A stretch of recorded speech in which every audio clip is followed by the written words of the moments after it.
the VA has misappropriated or didn't calculate correctly, or however you want to say, whatever fancy way they want to say they screwed up your COLA for special monthly compensation for, every year since 2016, potentially could have happened to you. Maybe it didn't, I don't know, but it's the special monthly compensation.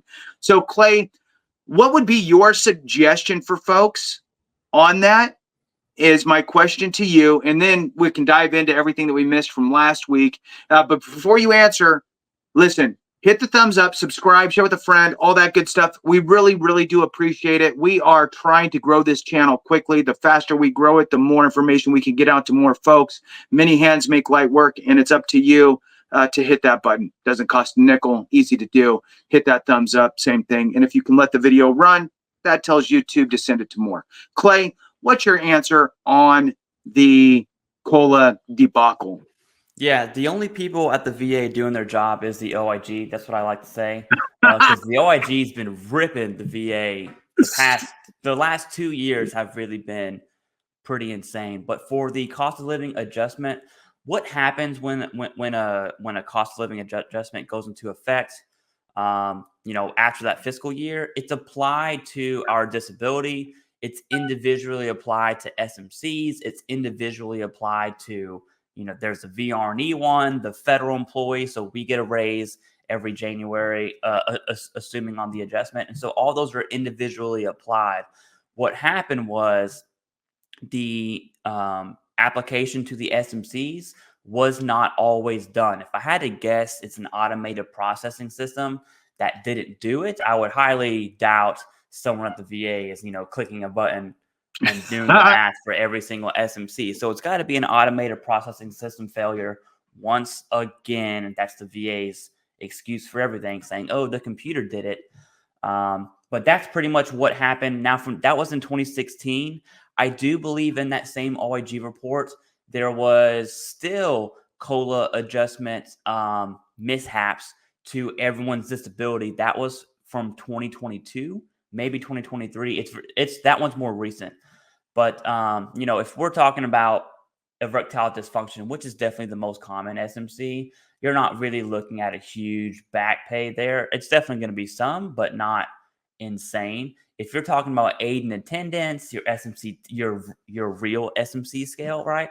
Like SMCT, you're talking about some very serious back pay here. And my advice to anyone who falls into either one, right? You've had disability for the last 2 years, or you've had SMCs all the way from 2016. So that means, 2017, 18, 19. If you have SMCs the last 7, 8 years, had to do quick math there. I would do the math. There's calculators online to look at SMCs and what your back pay should be. I would do the math and really go through saying, hey, did I get my correct pay? Now, the OIG report does come out. It comes out with recommendations. So the VA is going to fix it. We see that happen all the time. I'll give an example of a fix, Jason. I just want your thoughts on this first. But yeah, that's pretty much what happened, which is it's just insane. It is. I am a little bit blown away that, look, it's all the basics, right? Inspect what you expect. Okay, look, hey, this thing's supposed to roll out yesterday. Let's check it today and make sure that it did. Let's do a little quick spot check on 6 things. But instead of doing that, let's pay ourselves, millions of dollars in erroneous bonuses instead. How about let's do that? So it's just so many things. And sure, you can say it's nitpicky and you could say you're just looking for things. But when it's just over and over and over again, it's like, how many times is the VA going to run the 100-yard dash in a 90-yard gym? They just keep doing it, just smack into a wall. And it just drives me nuts, Clay, is really what it is.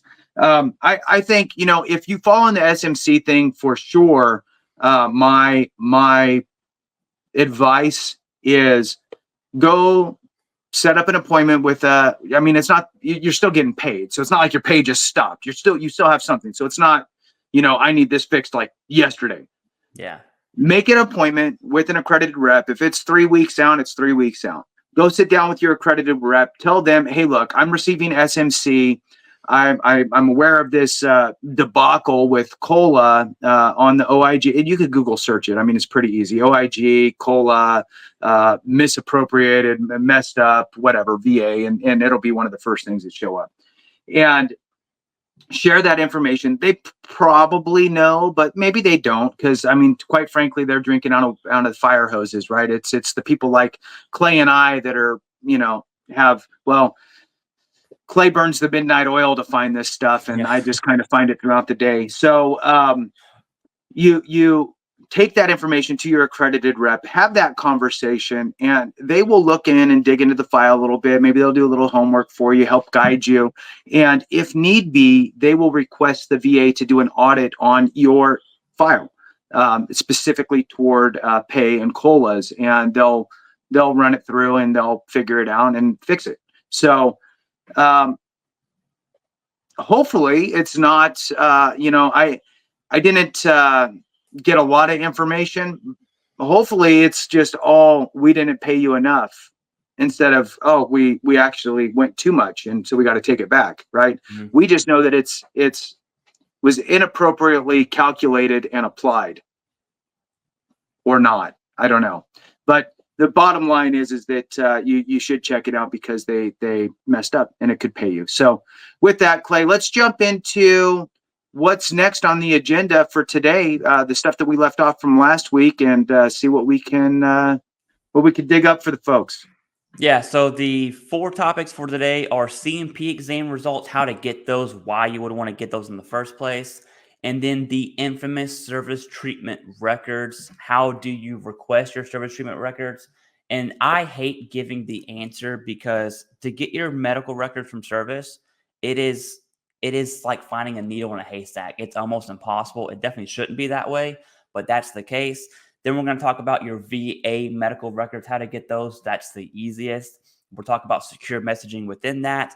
And then how does the VA healthcare support your VA claim? But real quick, Jason, I wanted to give an example on a OIG like recommendation, and then how the timeline for how the VA implements that. So for instance, this is my favorite OIG report of this year so far, is in January 4th, the OIG talked about indications of fraud. And so if I'll do a synopsis. You went to an entity. It says the word entity specifically. You went to an entity, you paid for a private DBQ from a third party. That DBQ seems to be altered by an entity and then sent to the VA. That's one indication. If your C&P exam, or if your DBQ was over 100 miles and it was still in person, that's another indication of fraud. If you had a private DBQ and you didn't attend your C&P exam, you refused to go, that's another indication of fraud. It's not saying it is fraud. It's just how the OIG is parsing out this sample size. So long story short, they found tons of indications of fraud, specifically on the alteration of DBQs, which is a really big deal. That came out in January. And then from those recommendations, it talks about how providers should sign DBQs and like the chain of custody from that DBQ from provider to the VA. That came out January 4th. At the end of June, we saw sneaky little updates to the M21 TAC 1. So updates to M21 TAC 1 aren't notified. You really have to dig deep into the TAC 1. That's like VA's internal policy, which is just another crazy thing to think about what the VA does. But that was updated, specifically detailing how a VSR should treat a public DBQ that's filled out by a provider, and then how that provider should sign it. So all of a sudden, you pay for a private DBQ. That person's been signing it this way for the last 10 years. It's not the way the VA says to sign it. It now means diddly squat. And so little changes like that. But that was from January to June, which is about 6 months. And that's generally the timeline we see for OIG recommendations being fixed. Now, when I say fixed, I say that very loosely because it's a VA fix. Okay, so Right. keep that in Right. mind. But that's the timeline. Did that spark any thoughts, or you want to roll right into these exam results?